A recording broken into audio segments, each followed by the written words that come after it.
Let me repeat once again that I understand the situation in Africa very well. I understand what is going on there. I know what is going on in Mali and what is going on in the Central African Republic. And let me repeat that the Russians entered Africa absolutely legitimately. We were invited by the legitimately elected leaders of the respective countries. And when you say that the French were evicted and the Russians filled the vacuum, we all of a sudden forget that actually there are people living there, and this is up to them to decide who is going to cooperate with them, who is going to protect them, and for instance, who is going to train the police, who is going to combat crime groups in their country. This is up to them to decide. I think that we cannot say that one country was evicted and the other country filled the vacuum. So there is a proposition which is more legitimate and more fair and much better. I understand why this happens. I understand the situation there. The Russians, once they work in Mali or, for instance, in the Central African Republic, we proceed from the concept of a partnership, that we sign a kind of a contract, meaning that we execute our commitments and they execute their own commitments. And what France did in Africa, France treated the African countries as a natural resources appendage. They would get all the natural resources out. And when France introduced their so-called peacekeeping forces, if you look at the statistics, the crime rate skyrocketed. So the question is what they did there. Naturally, the local authorities were not happy with that, and the local authorities found a way out, and we have to respect their decision. We respect that. There was no violence. When the Russian Wagner group or some Russian detachments entered Africa, the whole work is being done absolutely voluntarily. And we respect our partners. We are very grateful to them for their cooperation. We are grateful to them for their support in the situation that Russia has found itself in. Thank you. You know, what you're describing seems to be an important moment in global geopolitics, a transition away from post-colonial relationships where the West continued to seek the economic domination of Africa, and the emergence of a sovereign Africa that gets to pick who it wants to do business with. What makes Russia a nation that Africa wants to do business with?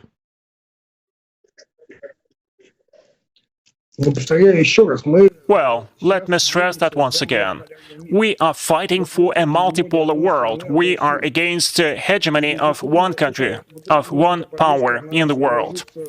And this agenda actually is celebrated by most of the African countries that want justice, and they don't want to be corrupted, to be bribed. I can say that if we divert from Africa a little bit, from that subject, I may say that, for instance, on September the 2nd last year, when the Americans withdrew from Afghanistan, the very first day we did a survey there among the Afghani people. Some people were happy, some were not happy, but all of them said that what the Americans brought to the country, that was an ugly corruption. We couldn't even imagine that corruption could be of such a scale, because these would be the people who would be either personally introduced to the members of the government who could do anything. Other citizens were not existent. And certainly this is not a fair society. This is all the respondents told us. Some of them wanted to stay, others wanted to leave the country. But taking the question what the American presence for 20 years gave to them, there was only one answer. It was a corruption. And in Africa, everyone wants a fair and just peace. That's very natural. Every person wants freedom, wants to have a right to choose their identity, to understand what their values are, what they're living for, what their historical values are. Every country has its own track. its own way. And not only African countries, but all the people who are guided by the common sense. I think this is something they would choose, especially when we speak about what the United States offers. They actually want to subordinate the whole planet to their unipolar world, something they're going to run. Is it about justice? No. And justice certainly is very attractive for African nations and for others as well. Thank you. You brought up Afghanistan, and my understanding is you have recently, or in the near past, come back from a visit to Afghanistan, where you did the survey you speak of. You know, the United States was in Afghanistan for over 20 years, and we participated in almost every aspect of national development that one could imagine, from the provincial level to the top. And as you said, there's a perception of widespread corruption. The Taliban, on the other hand, the United States has refused to cooperate with. We've abandoned Afghanistan. We've left it to the Taliban. And as a result, we're blocking foreign aid, foreign assistance, things of that nature. It seems that once again, Russia has stepped in. Why is it that Russia can work with the Taliban? Why is it that Russia can try to achieve some sort of social justice in Afghanistan when the United States, after 20 years, could not? Well, the matter is, well, just like any person guided by common sense, we realize that the Taliban came to power, and they came to power not because they are very good warriors. Historically, they are good warriors, but actually the fact is that they have never left the country. If they had not been supported by most of the people there, they would not have come to power in that country so quickly. Just a couple of days after the American troops withdrew from Afghanistan, and they seized the power everywhere, I mean the Taliban. If it were a terrorist organization, if they were using just the methods of terror, that would be one thing, but they immediately said that they are ready to cooperate with any country.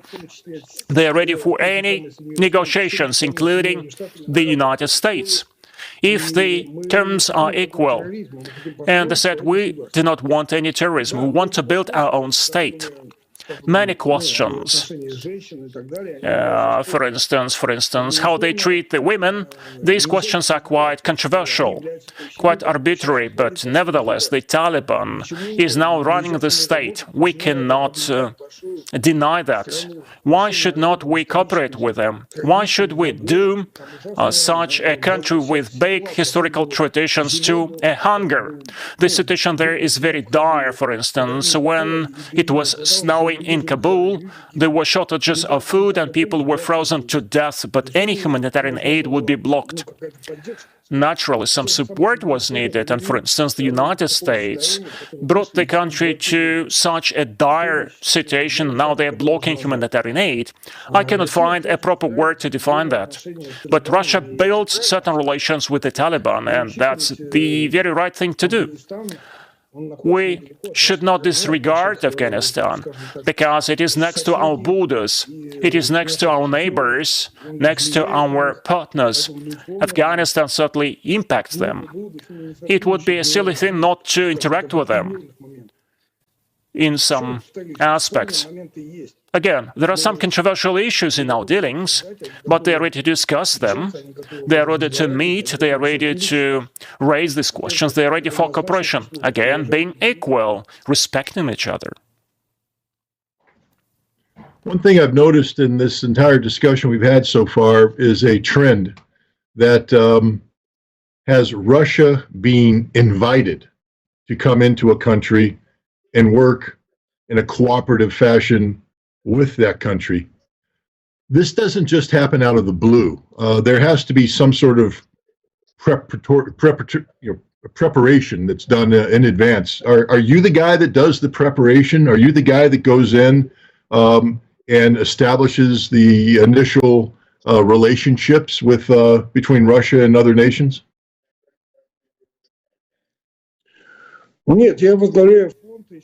I'm just the head of a foundation, and what we do in these countries, this information absolutely open. I publish that. We do not have any hidden agenda. Naturally, when you arrive to a country, when you communicate to anyone, certainly you have some personal relations immediately. But let me repeat, I don't have any hidden agenda in my activity. And certainly my foundation is not involved in any hidden agenda. Any person who has no criminal ideas is free to appeal to our foundation, and we can do that at their request in any country, absolutely legitimately. I don't see any problem with that. And we are not involved in any shadow activities.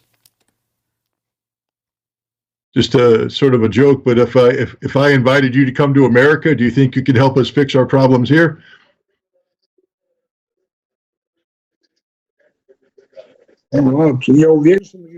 Well, I'm confident that I would draw a very fair picture if I'm admitted to the United States. And I doubt that very much.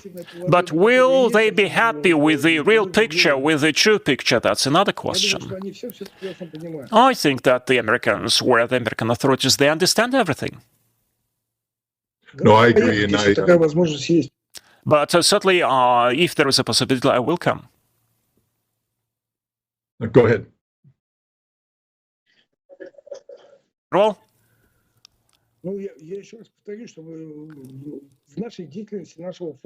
actually, our foundation is not involved in any shadow, any clandestine operations. We are doing polls and surveys which are being published openly.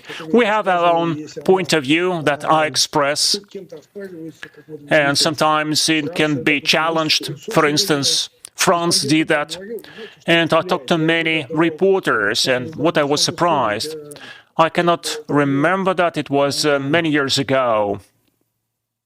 We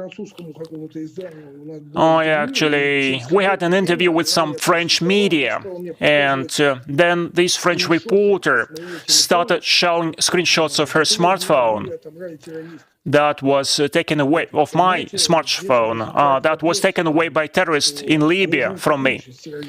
And so this French media is not cooperating with the Libyan terrorists, but actually they do have certain ties. But in my activity, there is nothing clandestine, there is nothing illegal.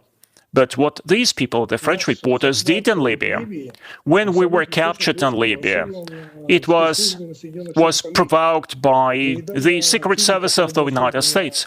And the movie, which was shot by Al Jazeera, actually shows that they even confessed they did that they were behind that. Unfortunately, in the West, we have a tendency to mirror image our actions onto others. And so when you go forward and you have success, we can't accept that you could use your own methodologies. We have to assume that you're operating as if we were doing this. So I think that's one of the problems, is that we lack imagination to accept the fact that Russia and you could have a different path, a different methodology. You know, in this world we live in today, the United States oftentimes speaks of a rules-based international order. Russia and China have come back with a law-based international order. How do you see the contrast between these two approaches and the role of your foundation in pursuing Russian interests abroad?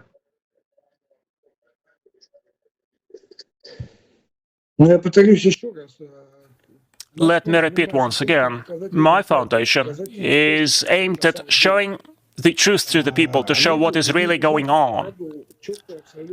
And actually, you will see that the world will end up with fair and justice, because the world which has been proposed by the United States is not fair. It is not fair even to the United States citizens, let alone other governments and other countries. The world order that has been promoted, that actually Russia is fighting for proceeds from the fact that every country may choose its own development way. Every country should be independent, and each development has to rest on its own laws, has to rest on the historical values which are important for this or that country. And certainly, we are not happy with the unipolar world proposed by the United States and its allies. We're doing surveys, but apart from the surveys, we're showing the truth to the world. The picture which has cropped out really. We are interviewing people, we are publishing our surveys. Look, the most helpful thing which is going on now, quite recently I learned that in Japan, 70 people of young people are confident that it was the USSR that dropped an atomic bomb to Hiroshima and Nagasaki, and it was quite recently, not even 100 years ago.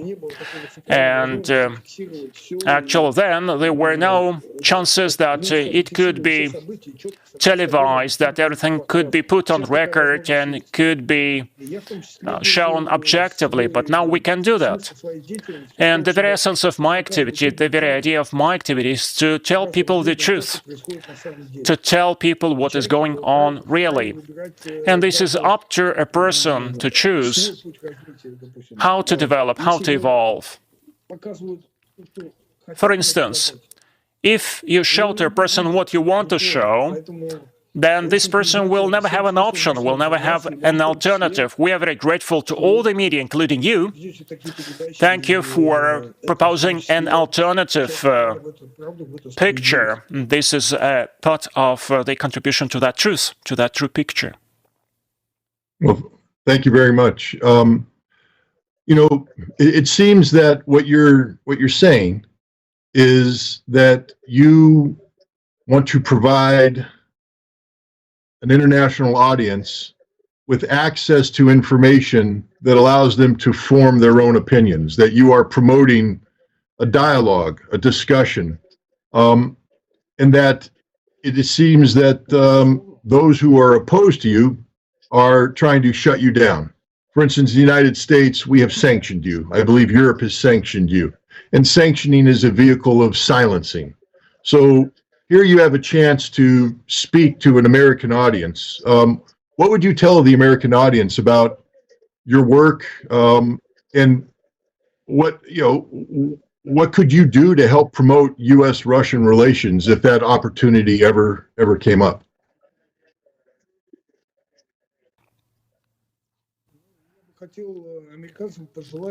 I would like to wish the Americans to remember how their country looked like end of the 20th century. It was a great country with great values. It was a free country. And actually, many things were pertinent to that country, despite the fact that it was a geopolitical rival to Russia, to the USSR. Russia, or the USSR, was a rival to the United States, but there were several things that the Americans could be proud of. But now, actually, we feel a lot